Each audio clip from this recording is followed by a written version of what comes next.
Hello friends, स्वागत है आप सभी का IYS प्लेटफॉर्म के यूट्यूब चैनल पर। चलिए शुरू करते हैं अपनी डेली करंट अफेयर की क्लास, जिसमें हम कवर करेंगे PIB न्यूज़ को, famous newspaper like Dainik Jagran and Hindu, news on air Akashvani पर जो भी न्यूज़ चर्चा में उसको हम कवर करेंगे, national international days and organisations जो भी आपके एग्ज़ाम पॉइंट ऑफ व्यू से इम्पोर्टेंट हो सकते हैं या रिलेवेंट है, उन सबको हम डिस्कस करेंगे। ओके, तो आज की क्लास स्टार्ट करते हैं। फ्रेंड्स, अगर आपने अभी तक चैनल हमारा सब्सक्राइब नहीं किया है तो प्लीज़ चैनल को सब्सक्राइब कर लीजिए सो दैट आपको वीडियो की नोटिफिकेशंस स्टार्टिंग में ही मिल सके। ओके, तो आज की क्लास स्टार्ट करते हैं और देखते हैं फर्स्ट क्वेश्चन। विश्व क्षय रोग दिवस 24 मार्च को सेलिब्रेट किया गया।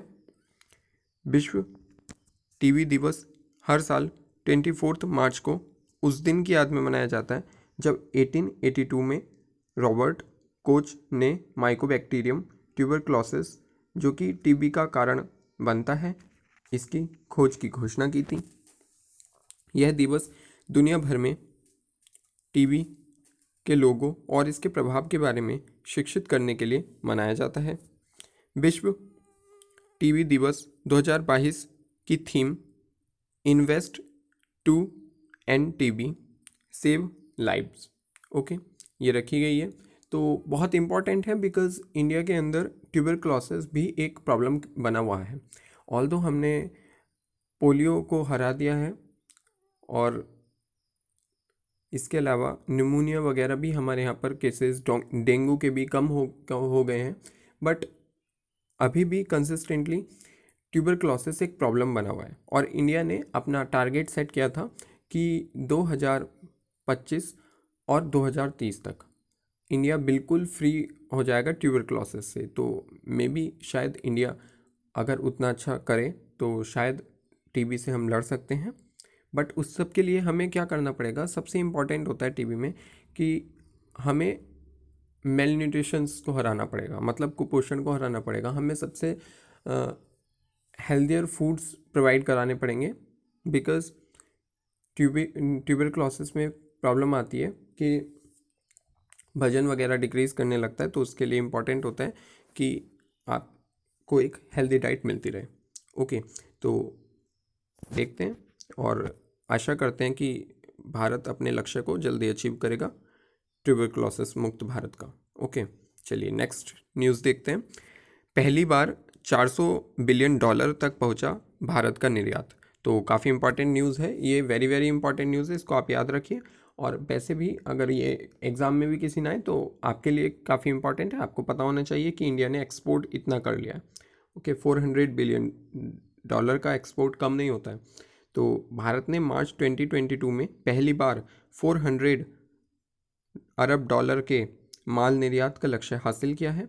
वित्त वर्ष 2021 में निर्यात 292 बिलियन अमेरिकी डॉलर था, जबकि 21-22 में निर्यात 37% की वृद्धि के साथ 400 बिलियन अमेरिकी डॉलर था। 7 मार्च को वाणिज्य और उद्योग मंत्री ने यह भी कहा कि भारत का माल निर्यात 14 मार्च 2022 तक 390 बिलियन अमेरिकी डॉलर तक पहुंच गया है। ओके, चलिए नेक्स्ट न्यूज़ देखते हैं।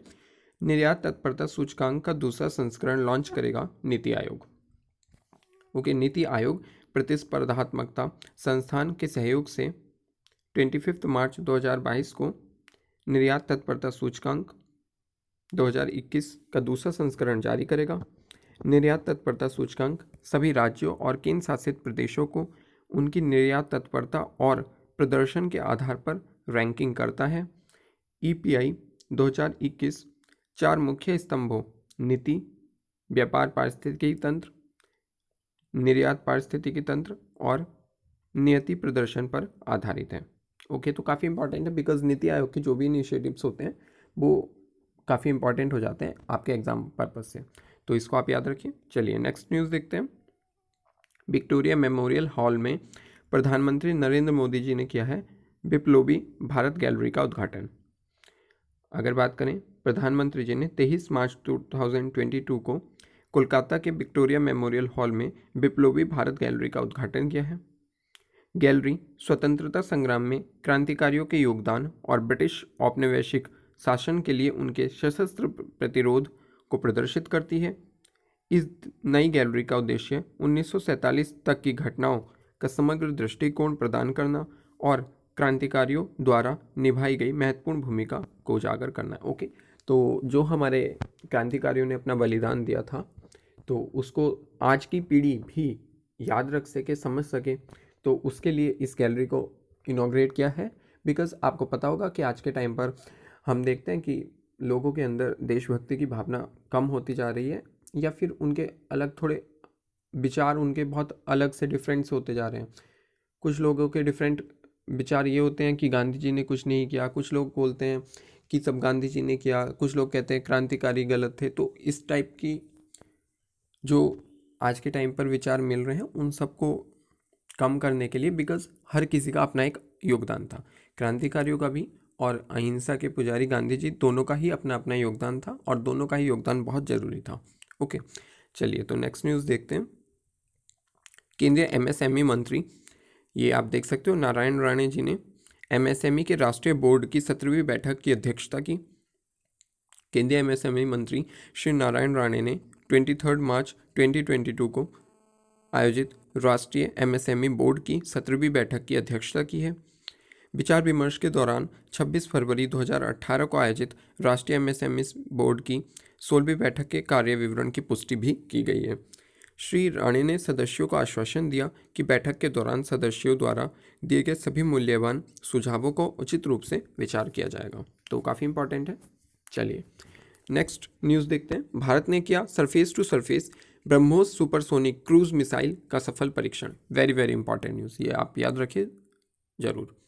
ओके, रक्षा अनुसंधान एवं विकास संगठन ने 23 मार्च 2022 को अंडमान और निकोबार द्वीप समूह में सतह से सतह पर मार करने वाली ब्रह्मोस सुपरसोनिक क्रूज मिसाइल का सफलतापूर्वक परीक्षण किया है। ब्रह्मोस एक परमाणु सक्षम मिसाइल है जिसे जमीन, सतह और हवा से दागा जा सकता है, और विस्तारित दूरी की मिसाइल परीक्षण फायरिंग को air chief marshal BR Chaudhary और अन्य रक्षा अधिकारियों की निगरानी में प्रक्षेपित किया गया था। तो आपको पता होना चाहिए कि ब्रह्मोस जो है वो जॉइंट वेंचर है हमारा और रशिया का, इंडियन और रशिया का सहयोग से ये ब्रह्मोस को डेवलप किया गया है। ब्रह्मपुत्र प्लस रॉसमोस जो उनकी नदी है, तो उससे लिया गया है। ठीक है, याद रखना आप इसको, बहुत इंपॉर्टेंट न्यूज़ है ये। चलिए नेक्स्ट न्यूज़ देखते हैं। भारत के पूर्व मुख्य न्यायाधीश RC लाहोटी का निधन हो चुका है। ये आप देख सकते हो, ये थे RC लाहोटी जी। तो भारत के पूर्व मुख्य न्यायाधीश CJI RC लाहोटी का 23 मार्च 2022 को निधन हो गया। उन्होंने जून 2004 से अक्टूबर 2005 तक CJI के रूप में कार्य किया था। 2006 में भारत के तत्कालीन प्रधानमंत्री डॉक्टर मनमोहन सिंह ने उन्हें राष्ट्रीय कानून दिवस पर पुरस्कार प्रदान किया था। उन्हें न्याय प्रदान करने की व्यवस्था को बड़े पैमाने पर लागू करने के लिए तथा अधिक अनुकूल बनाने में उनके अद्वितीय योगदान के लिए यह पुरस्कार दिया गया था। तो काफ़ी इंपॉर्टेंट है। चलिए नेक्स्ट न्यूज़ देखते हैं। SPDCL ने जीते 2 ग्रीन एनर्जी पुरस्कार। ये आप देख सकते हो, southern power distribution company limited ने, ठीक है, 2 ग्रीन एनर्जी पुरस्कार जीते। तेलंगाना दक्षिण विद्युत वितरण कंपनी लिमिटेड ने मार्च 2022 में 10वीं ग्रीन एनर्जी समिट और दूसरे ग्रीन एनर्जी एफिशिएंसी अवार्ड्स में 2 ग्रीन एनर्जी पुरस्कार जीत लिए हैं।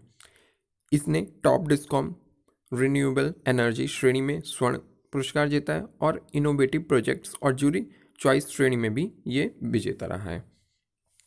TSS PDCL के अध्यक्ष और प्रबंध निदेशक G रघुमा रेड्डी ने पुरस्कार प्राप्त किए हैं। ओके, चलिए नेक्स्ट न्यूज़ देखते हैं। लेफ्टिनेंट जनरल विनोद जी खंडारे बने रक्षा मंत्रालय में सलाहकार। विनोद जी खंडारे जो कि सेवानिवृत्त थे, इनको रक्षा मंत्रालय में सलाहकार नियुक्त किया गया है। उन्होंने 2018 से अक्टूबर 2021 तक प्रधानमंत्री कार्यालय के तहत राष्ट्रीय सुरक्षा परिषद सचिवालय में सैन्य सलाहकार के रूप में कार्य किया था। उन्हें सितंबर 1979 में 14 गढ़वाल राइफल्स में कमीशन किया गया था और उन्होंने लगभग 4 दशक तक कार्य किया था। नेक्स्ट न्यूज़ देखते हैं। एसबीआई के पूर्व मुख्य रजनीश कुमार हुए डन एंड ब्रैडस्ट्रीट के सलाहकार बोर्ड में शामिल।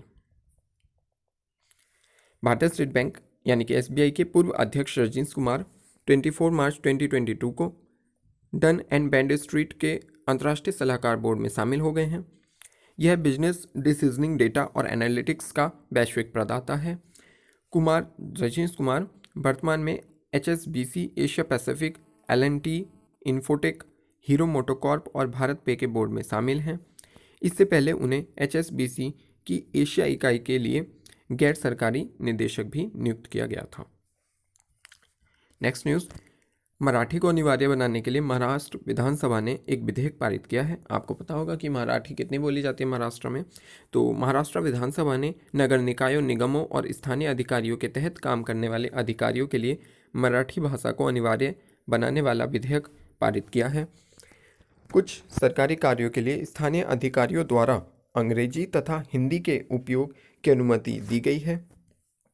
मार्च में राज्य विधानसभा ने एक और कानून को भी मंजूरी दी थी, जिसके तहत सभी दुकानों के साइन बोर्ड पर मराठी में लिखना अनिवार्य कर दिया गया था। ओके, चलिए नेक्स्ट न्यूज़ देखते हैं। ट्रेडिंग सेवाओं के लिए ईबिक्स कैश ने एक्सिस सिक्योरिटीज़ के साथ समझौता किया है। आप देख सकते हो, डिजिटल उत्पादों के तकनीक आधारित प्रदाता ईबिक्स कैश ने अपने ग्राहकों को ट्रेडिंग सेवाएं प्रदान करने के लिए मार्च 2022 को एक्सिस सिक्योरिटीज़ के साथ समझौता किया। ईबिक्स कैश के ग्राहकों को एक 3-in-1 खाते की पेशकश की जाएगी, जिसमें उनके बचत, डीमैट और ट्रेडिंग खातों की एकीकृत किया जाएगा।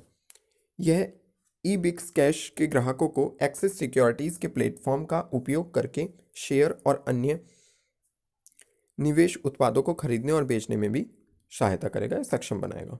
ओके, नेक्स्ट न्यूज़, अमेरिकी गणितज्ञ डेनिस पी सुलिवन को दिया गया एबेल पुरस्कार। आपको पता होगा कि एबेल पुरस्कार जो है वो नोबेल के समकक्ष दर्जा रखता है। मैथमेटिक्स के क्षेत्र में ये बिल्कुल नोबेल माना जाता है, तो काफ़ी इंपॉर्टेंट न्यूज़ है, आप नाम जरूर याद रखिए। डेनिस पी सुलिवन को दिया गया है ये पुरस्कार। Norwegian academy of science and letters ने अमेरिकी गणितज्ञ डेनिस पार्वेल सुलिवन को एबेल पुरस्कार 2022 प्रदान किया। उन्हें टोपोलॉजी या सामान्य रूप से उनके बीजगणितीय, रेखा गणितीय और गतिशील पहलुओं में उनके अभूतपूर्व योगदान के लिए सम्मानित किया गया है। उन्होंने कई पुरस्कार जीते हैं, जिनमें द स्टील प्राइज गणित में 2010 वुल्फ पुरस्कार और गणित के लिए 2014 बलजान पुरस्कार भी शामिल हैं।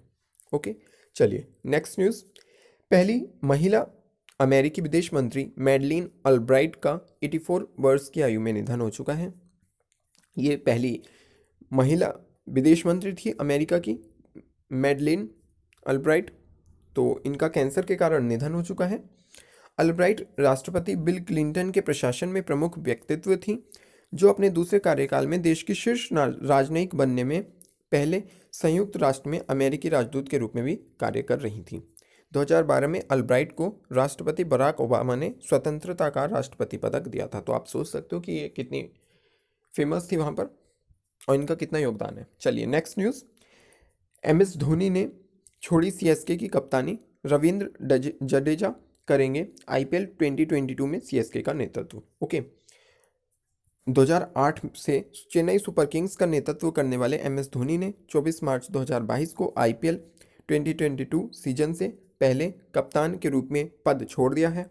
रविंद्र जडेजा नए कप्तान होंगे और धोनी तथा सुरेश रैना के बाद CSK का नेतृत्व करने वाले तीसरे खिलाड़ी बन जाएंगे।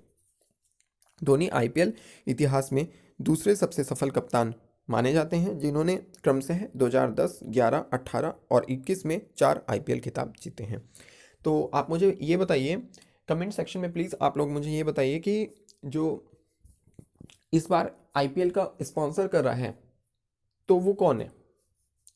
ठीक है, आप लोग मुझे कमेंट में प्लीज़ बताइए कि IPL को इस बार कौन स्पॉन्सर कर रहा है।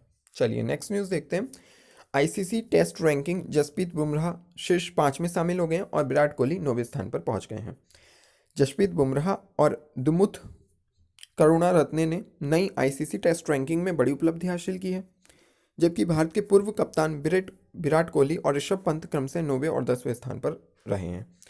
पाकिस्तान के कप्तान बाबर आजम 3 स्थान के फायदे से रैंकिंग चार्ट में 5वें स्थान पर पहुंच चुके हैं।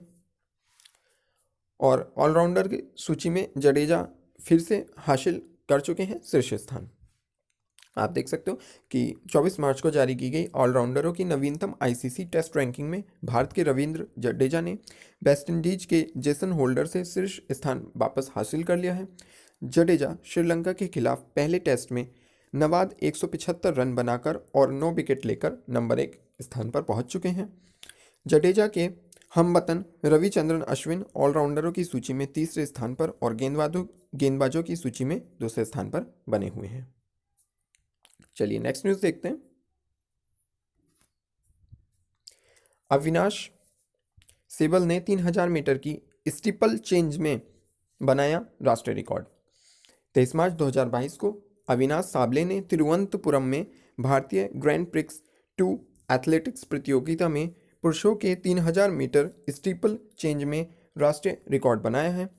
महिलाओं की 400 मीटर स्प्रिंटर प्रिया एच मोहन और डिस्कस थ्रोअर कमलप्रीत कौर ने महिलाओं की स्पर्धा में शीर्ष सम्मान हासिल किया।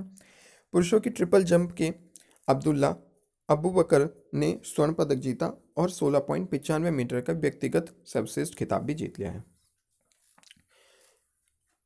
नेक्स्ट न्यूज देखते हैं। कोटक महिंद्रा बैंक और एक्सिस बैंक ने ओएनडीसी में हासिल की लगभग 8% हिस्सेदारी।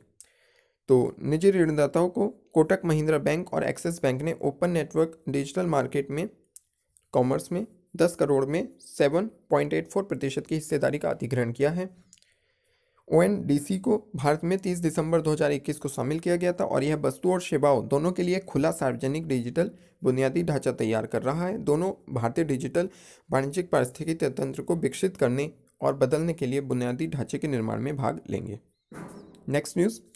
क्रेडिट कार्ड लॉन्च करने के लिए आईसीआईसीआई बैंक ने की चेन्नई सुपर किंग्स के साथ साझेदारी। ओके, इसे Chennai super Kings ICICI bank credit card के नाम से जाना जाएगा। कार्ड को विशेष रूप से प्रतिष्ठित टीम के लाखों क्रिकेट प्रशंसकों के लिए विशेषाधिकारियों के साथ डिज़ाइन किया गया है। इससे पहले आईसीआईसीआई बैंक ने मैनचेस्टर यूनाइटेड के साथ क्रेडिट कार्ड लॉन्च किया था। चलिए नेक्स्ट न्यूज़। फ़ोन बीमा के लिए आईसीआईसीआई लोम्बार्ड ने की एयरटेल पेमेंट बैंक के साथ साझेदारी। आपको पता होगा कि एयरटेल पेमेंट बैंक को हाल ही में अनुसूचित किया गया था। एयरटेल पेमेंट बैंक ने 23 मार्च 2022 को स्मार्टफोन बीमा प्रदान करने वाली आईसीआईसीआई जनरल इंश्योरेंस कंपनी के साथ साझेदारी की घोषणा की है। ग्राहक अपने स्मार्टफोन के खरीद मूल्य के बराबर राशि का बीमा कर सकते हैं और 10,000 रुपये से लेकर 1 लाख रुपये तक जिसकी कीमत रखी गई है। उपयोगकर्ता एयरटेल थैंक्स ऐप के जरिए इस सुविधा का लाभ उठा सकते हैं। Next news. यात्री वाहन वित्तपोषण के लिए एयू स्मॉल फाइनेंस बैंक और टाटा मोटर्स के बीच समझौता हुआ है। एयू स्मॉल फाइनेंस बैंक ने ग्राहकों को वित्त विकल्प प्रदान करने के लिए 24 मार्च को टाटा मोटर्स के साथ समझौता किया। इस योजना के तहत ग्राहकों को 7 साल तक की पुनर्भुगतान अवधि के साथ अद्वितीय ईएमआई विकल्पों का लाभ मिलेगा। इसके अलावा ग्राहक प्री अप्रूव्ड ऑप्शंस का लाभ उठाने के लिए एयू 0101 ऐप के जरिए कार ऋण के लिए भी आवेदन कर सकते हैं। तो आई होप ये न्यूज़ भी आपको समझ में आई हो। Next news. चलिए अब कुछ क्विक पॉइंट्स कर लेते हैं ताकि आपका रिवीजन भी हो जाए, ठीक है, और ये आपके एग्जाम पॉइंट ऑफ व्यू से इंपॉर्टेंट हो सकते हैं, आपको जल्दी से रिमेंबर हो जाएंगे इनकी अगर आपको प्रैक्टिस रहेगी तो अगर हम बात करें 13th world para athletics grand prix कहाँ शुरू हुआ है, तो ये दुबई में शुरू हुआ है। पाकिस्तान डमरू मध्य को तैरकर पार करने वाली सबसे कम उम्र की महिला तैराक कौन बनी है, तो ये जिया राय बनी है। वेरी वेरी इंपॉर्टेंट, इसको आप याद रखिए, कल ही बताया था इसको। प्रसार भारती ने किस देश के सार्वजनिक सेवा प्रसारक के साथ समझौता किया है, तो ये ऑस्ट्रेलिया के साथ किया है प्रसार भारती ने। किस बैंक ने NARCL से 109 करोड़ रुपए का निवेश किया है NARCL में, तो बैंक ऑफ इंडिया ने किया है। किस देश को धरती का सबसे गर्म स्थान घोषित किया गया है, तो ये कुवैत को किया गया है। कुवैत की लोकेशन आपको पता होनी चाहिए कहाँ पर है। फिच रेटिंग्स ने वर्ष 2023 के लिए भारत की जीडीपी कितने प्रतिशत रहने का अनुमान लगाया है? तो ये 8.5% रहने का अनुमान लगाया है। किस कंपनी ने freelance entrepreneur network gig India का अधिग्रहण किया है? तो ये फोनपे ने किया है। बिहार राज्य ने अपना 110वां स्थापना दिवस कब मनाया है? तो ये आप सबको पता होगा, 22 मार्च को मनाया। बर्ड एयर क्वालिटी रिपोर्ट के अनुसार विश्व का सबसे प्रदूषित देश कौन बना है? तो बांग्लादेश बना है। विश्व मौसम विज्ञान दिवस कब मनाया गया? 23 मार्च को मनाया जाता है। अगर जल दिवस की बात करें 22 मार्च को मनाया जाता है, और अगर वन दिवस की बात करें तो वो 21 मार्च को मनाया जाता है। विश्व मौसम विज्ञान दिवस 2022 की थीम क्या रखी गई है? Early warning and early action. Next, Bharat सरकार ने विजय माल्या, नीरव मोदी और मेहुल चोकसी के कितने करोड़ रुपए की संपत्ति को जब्त कर लिया है? तो ये 19,111 करोड़ रुपए जब्त कर ली है, ऐसा सरकार ने बताया है। All England open badminton championship 2022 में लक्ष्य सेन ने कौन सा पदक जीता है? तो इन्होंने कांस्य पदक जीता। नेक्स्ट, भारत और किस देश की सेना के बीच एक्सरसाइज दस्तलिक अभ्यास आयोजित कराया गया? तो ये उज्बेकिस्तान और भारत के बीच होती है दस्तलिक एक्सरसाइज। किस खेल से संबंधित खिलाड़ी एस्ले बार्टी ने संन्यास लेने की घोषणा की है? तो ये टेनिस खिलाड़ी हैं, और कहाँ की निवासी हैं अगर ये पूछ लिया जाए तो ये ऑस्ट्रेलिया की निवासी हैं। किस चिकित्सक को व्हाइट हाउस का नया कोविड-19 प्रतिक्रिया समन्वयक नियुक्त किया गया है? तो ये आशीष झा को नियुक्त किया गया है। किस राज्य की विधानसभा में नेशनल ई विधान एप्लीकेशन को लागू करने वाली पहली विधानसभा बन गई है? तो ये नागालैंड की विधानसभा बनी है। ऑल दो बिहार ने भी विधान एप्लीकेशन लॉन्च किया था, बट वो कंप्लीटली नहीं बनी थी। शहीद दिवस कब मनाया गया? तो 23 मार्च को मनाया गया, और इसके अलावा 30 को भी मनाया जाता है, 30 जनवरी को। किस देश के पूर्व प्रधानमंत्री सुमेलो बोबे माइगा का निधन हो चुका है? तो ये माली के थे। और Bharat global house power index Q4 2021 ranking में किस स्थान पर रहा भारत? तो 51वें स्थान पर रहा है। नेक्स्ट, वनवेब ने सैटेलाइट को लॉन्च करने के लिए किस कंपनी के साथ समझौता किया है? तो ये स्पेस एक्स के साथ किया है, आपको पता होगा। धर्म जीवन गाथा पुस्तक का विमोचन किसके द्वारा किया गया? ये इंपॉर्टेंट न्यूज़ है, बिकॉज प्रधानमंत्री से रिलेटेड है। प्रधानमंत्री ने ही इस पुस्तक का विमोचन किया है, तो इसके बारे में थोड़ा सा जान लेते हैं। श्री धर्म जीवन गाथा पुस्तक के लेखक कौन है? अगर इनॉग्रेशन किसने की? प्रधानमंत्री नरेंद्र मोदी जी ने। और अगर इसकी पुस्तक के लेखक बात करें तो स्वामी श्री माधव प्रियदास जी इसके लेखक हैं। और 20 मार्च 2022 को शास्त्री जी महाराज की जीवनी का विमोचन किस नाम से किया गया? तो ये किया गया है श्री धर्म जीवन गाथा पुस्तक के नाम से। ओके। फ्रांस ने यूक्रेन देश को कितने मीट्रिक टन की मानवीय सहायता भेजी है? तो ये 55 मीट्रिक टन की भेजी है। और 5वें वुमेन ट्रांसफॉर्मिंग इंडिया अवार्ड्स में नीति आयोग ने कितनी महिलाओं को सम्मानित किया है? तो ये 75 महिलाओं को किया है। ओके, तो हमने अपने क्विक पॉइंट्स भी रिवाइज कर लिए, आपको आई होप इससे रिवाइज हो जाता होगा। और जो डेली का करंट अफेयर था वो भी हमने कर लिया। आई होप ये सारी चीज़ें आपके लिए यूज़फुल हो। वीडियो को एंड तक देखने के लिए धन्यवाद। अगर वीडियो अच्छी लगी हो तो प्लीज़ वीडियो को लाइक कर दीजिए। Thank you.